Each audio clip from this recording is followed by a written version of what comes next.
Assalamualaikum Pak. Saya Muhammad Rehan Haji, mahasiswa dari Fakultas Ekonomi Bisnis Islam Manajemen Syariah dari Universitas Islam Negeri Raden Lampung.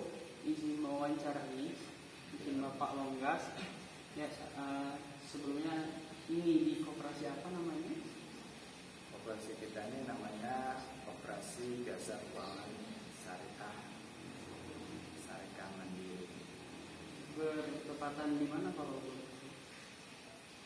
Koperasi kita ini beralamat di Komplek Masjid Rodotul Firdaus, Mas, yaitu tepatnya di Jalan Kebersihan nomor 5, Sukakarya, Sepadanaham, Bandar Lampung. Oh, jadi berbasis komplek begitu kan, ditujukan khusus ya, komplek. Ya, seperti halnya koperasi, apa sih akad yang diadakan yang tersedia di dalam pembiayaan koperasi?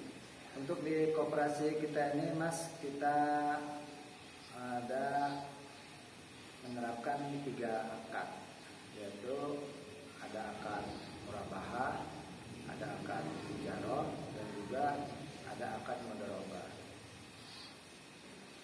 Adapun untuk penjelasannya, untuk akad murabahah itu yaitu penjualan barang secara kredit. Contoh, misalnya nasabah ada mengajukan pembiayaan ke koperasi untuk mendapatkan suatu barang, misalnya HP ataupun peralatan rumah tangga dan lain-lain.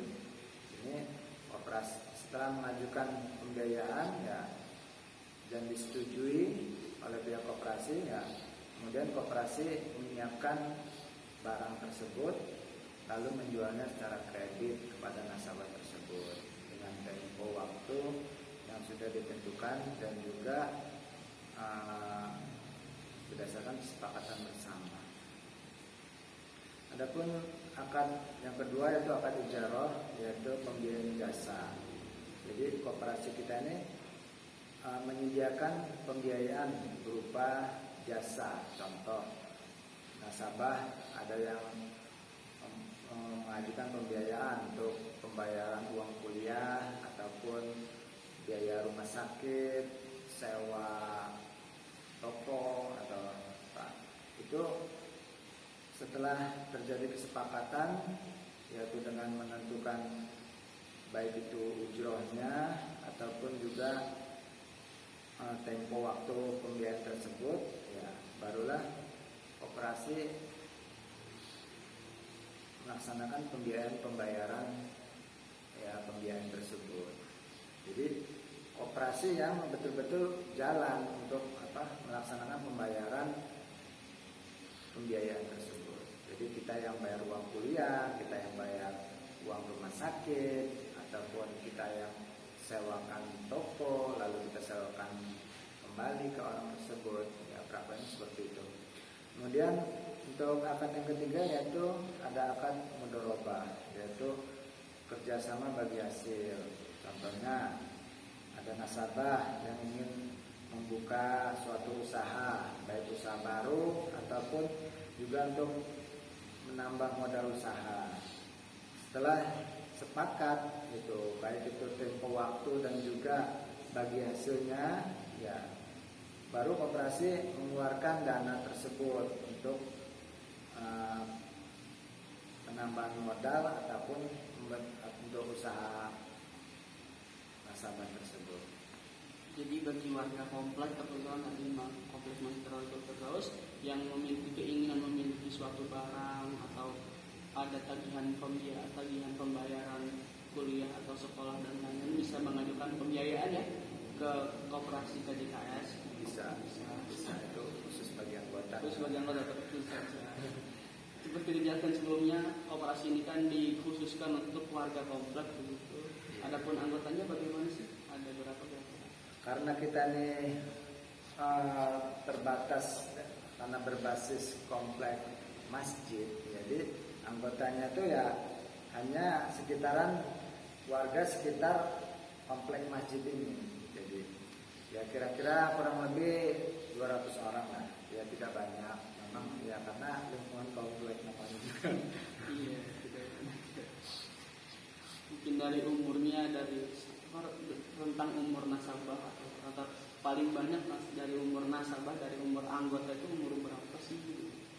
Rata-rata nasabah yang memang sudah dewasa, jadi yang sudah memiliki KTP, ya itu baru kita rekrut jadi anggota. Adapun ini cara mendaftar sebagai anggota di PJKS itu seperti apa? Yaitu calon anggota cukup mendaftar pada bagian administrasi, ya mengajukan untuk menjadi anggota koperasi KJKS ini, yaitu dengan menyertakan bersedia membayar iuran simpanan pokok sebesar 100.000 dan juga simpanan wajib sebesar 10.000 per bulan. Adapun keuntungan yang diperoleh kalau menjadi anggota? Untuk keuntungan menjadi anggota ini ya banyak Mas. Contoh, setiap anggota mendapatkan sisa hasil usaha di setiap akhir tahunnya. Begitu operasi kita ini tutup tahun atau biasa disebut dengan rapat anggota tahunan, itu di situ ada keuntungan yang diperoleh dari pembiayaan yang dilaksanakan selama 1 tahun. Jadi bagian anggota dikeluarkan SAU-nya. Kemudian anggota juga itu mempunyai hak untuk mengajukan pembiayaan di koperasi. Tentunya ya setelah dinyatakan layak bisa dilaksanakan pembiayaan, ya baru kita diberikan pembiayaan tersebut.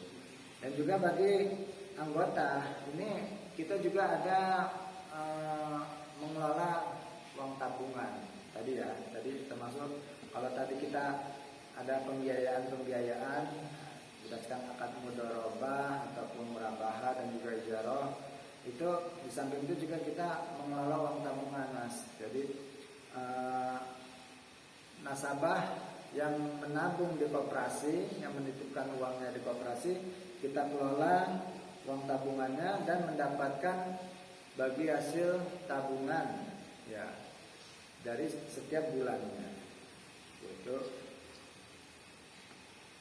sebesar 25% dari usaha SAU yang kita dapat setiap bulannya. Itu 25% itu dikhususkan bagi penabung, ya tentunya dibagi secara proporsional ya.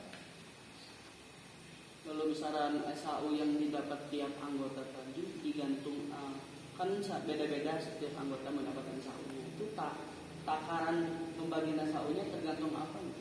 Ya tergantung dari lamanya menjadi anggota. Contohnya ya anggota yang sudah menjadi anggota 3 tahun tentunya kan simpanan wajibnya lebih banyak daripada anggota yang baru setahun atau baru beberapa bulan ya. Jadi ya itu besarannya ya berdasarkan simpanan wajib yang dia setorkan. Dan juga itu anggota juga mendapatkan SAU Pak dari setiap pembiayaan yang dia ajukan. Jadi dia mendapatkan SAU berdasarkan jasa. Jadi siapa nasabah yang paling banyak berjasa di koperasi ini yang melakukan pembiayaan, ya itu mendapatkan bagian dari SAU yang lebih banyak dari pembiayaan tersebut. Jadi makin lama dia menjadi anggota, dan juga makin banyak pembiayaan yang dia ajukan ke koperasi, semakin besar juga SAU yang didapat. Tentunya seperti itu Mas. Bicara koperasi pasti kan ada katanya naik, ada kalanya turun. Terlebih lagi kalau dilihat-lihat ya koperasinya kan dikhususkan untuk warga kompleks, otomatis kan warga kompleksnya dimudahkan seperti apa? Benarkah selalu mudah atau bagaimana? Ada nggak sih kendala-kendala yang dialami koperasi selama berjalan beberapa tahun? Ya jadi begini ya Mas, namanya suatu usaha, badan usaha, baik itu koperasi ataupun lembaga keuangan yang lainnya yang melaksanakan kegiatan seperti ini ya, usaha seperti ini, pembiayaan seperti ini, itu tentunya ada kendalanya lah, Mas. Contoh ya ibaratnya ya masih saja ada anggota yang belum lancar dalam membayar simpanan wajibnya setiap bulannya. Ya kita sudah memberikan peringatan ya namanya apa ya ya kesadarannya belum muncul lah ya. Jadi ya kita terima aja Pak. Dan namanya tetap kita usaha, ya kita ingatkan bahwa itu adalah merupakan iuran yang wajib dibayarkan oleh anggota setiap bulannya. Dan juga kendala yang lainnya ya dari sebagian nasabah yang melaksanakan pembiayaan di koperasi kita ini ya ada saja yang ibaratnya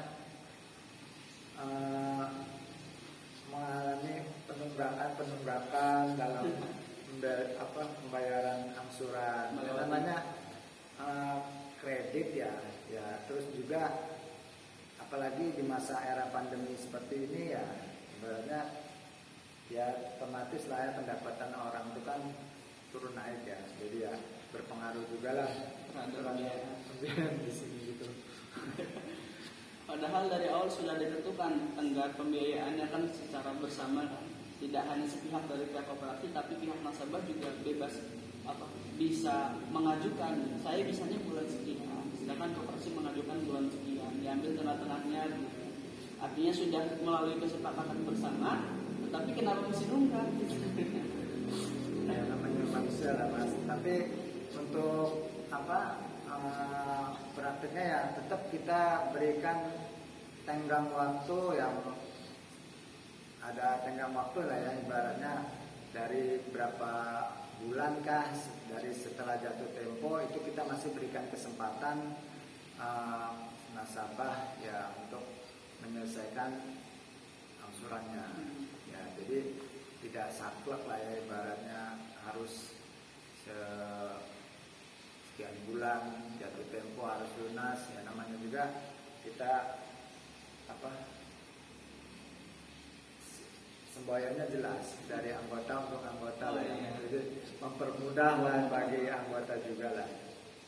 Dari koperasi permudah, kenapa anggota mempersulit? Nah dari kasus kebanyakan paling lama berapa lama sih, separah apa sih nunggaknya nasabah itu? Atau ada yang disita kah gara-gara saking lamanya nunggak? Kalau kayak di bank-bank konvensional rumahnya disita, aset-aset bagaimana? Untuk penyitaan barang atau ini ya kita jarang terjadi lah ya seperti itu. Yang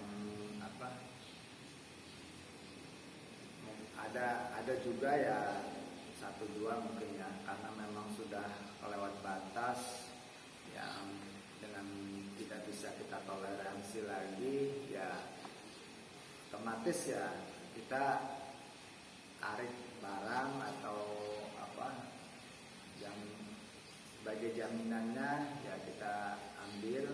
Itu pun tapi ya berdasarkan kesepakatan juga ya, kalau memang si nasabah ini merelakan untuk diambil barangnya ya tetap ya kita laksanakan pengambilannya. Itu juga harus berdasarkan kesepakatan bersama, karena kita tidak ingin yang terjadi seolah terkesan kita minta barangnya tanpa pengetahuan kesepakatan. Itu juga kan menyalahi aturan di operasi dan juga yang menyalahi aturan di hukum negara kita ini kan.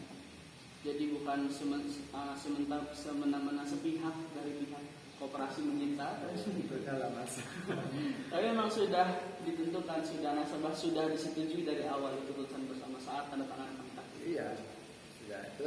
Dan kalaupun itu terjadi kita menyita barang pun ya ada hitam di atas putih Mas, kita berikan prakteknya ya kita berikan surat peringatan sampai SP3. Kemudian itu ada tenggang waktunya, dari tenggang waktu umpama jatuh tempo kreditnya 10 bulan, kemudian tidak bisa melunasi, kemudian kita kasih tenggang waktu selama mungkin 3 bulan tidak bisa melunasi lagi, baru kita kasih surat peringatan, Mas. Surat peringatan yaitu SP1, setiap bulannya kita berikan surat peringatan sampai SP3. Kalau memang tidak ada kerjasama yang baik antara nasabah dan koperasi, baru kita kesepakatan bikin surat pernyataan untuk menyerahkan barang jaminan. Siap. Mudah-mudahan ke depannya koperasi semakin lancar, semakin diberikan nasabah yang mau bekerja sama, makin banyak pembiayaannya, diberikan rezeki yang barokah. Mungkin Pak, terima kasih.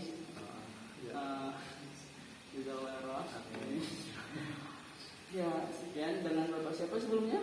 Saya Bapak Khalil Rahman. Kebetulan saya di sini sebagai bendahara AJKS Syariah Mandiri. Baik Pak, terima kasih atas waktunya. Assalamualaikum warahmatullahi wabarakatuh. Waalaikumsalam warahmatullahi wabarakatuh. Gitu. Berapa menit? Jangan-jangan belum direkam. Gitu.